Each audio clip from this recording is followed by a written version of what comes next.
Salut.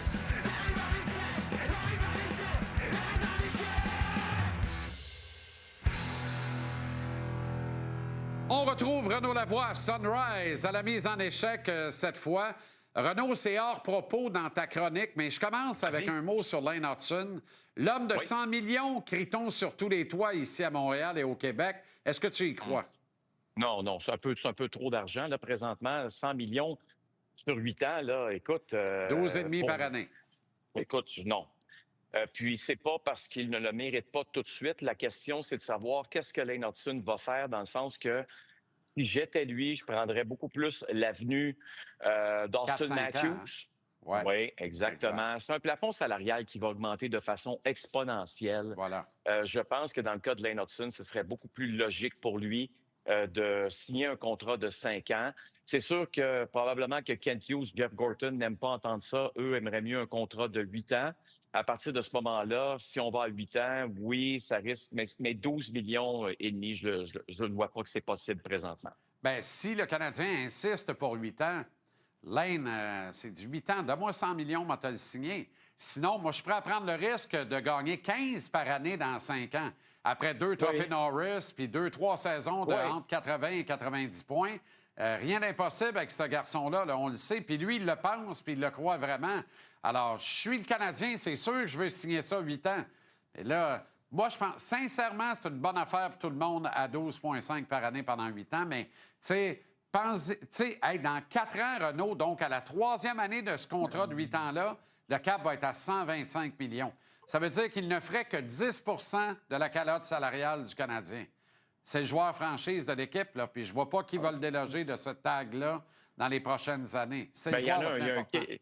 Il y a un kid russe qui est arrivé l'an passé. Il va, fait le travail.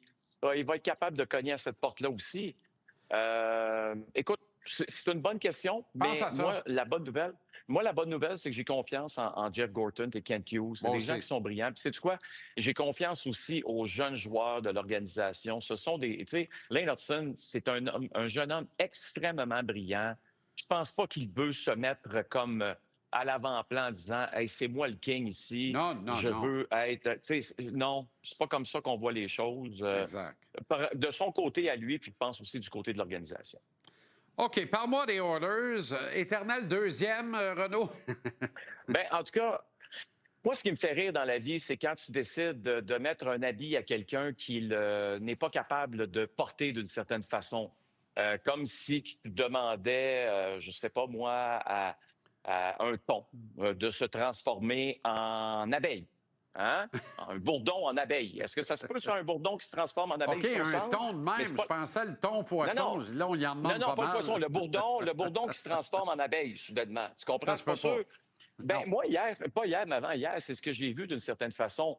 Les Oilers, je comprends qu'il y avait de la frustration. Puis on va aller voir ce qui s'est passé, évidemment, dans cette rencontre-là.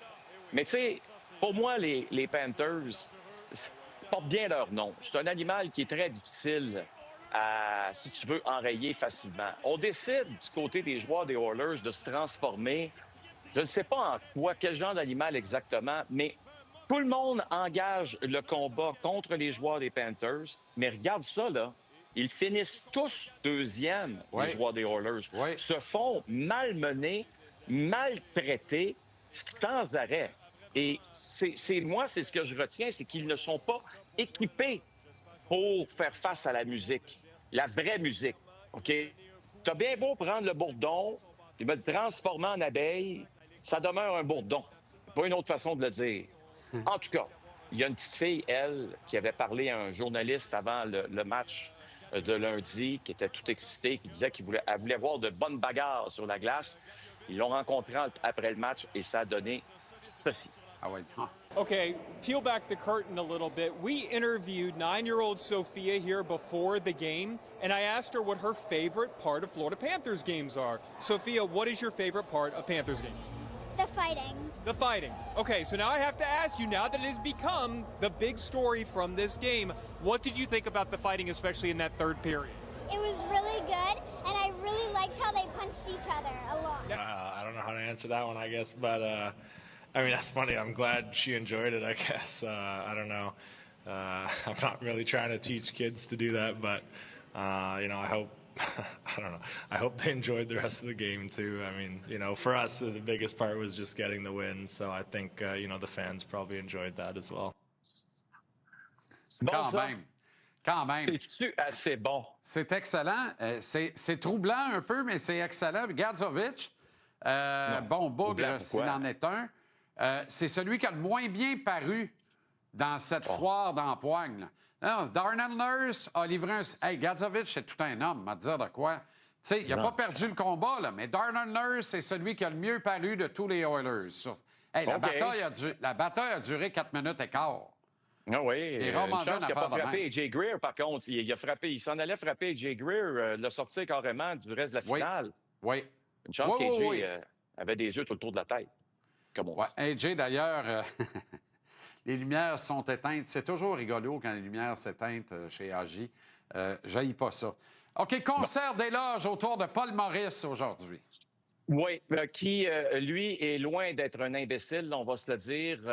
Puis, on n'a pas le temps d'écouter les extraits sonores nécessairement là, présentement, mais ça a commencé surtout avec Sam Bennett, qui a dit une chose incroyable. C'est un gars qui nous dit la vérité. On entend ça souvent chez Martin Saint-Louis. Depuis l'arrivée de Martin, ça commence avec la vérité. Il dit ça tout le temps. Puis, c'est exactement l'ADN de Paul Maurice, qui, lui, nous a répété que c'est effectivement le cas. Premièrement, il était heureux d'entendre les éloges de ses joueurs, mais c'est un homme honnête qui dit toujours la vérité, qui, lorsqu'il arrive devant les journalistes, premièrement, il ne cache pas qu'il y a un entraînement comme les Oilers l'ont fait aujourd'hui.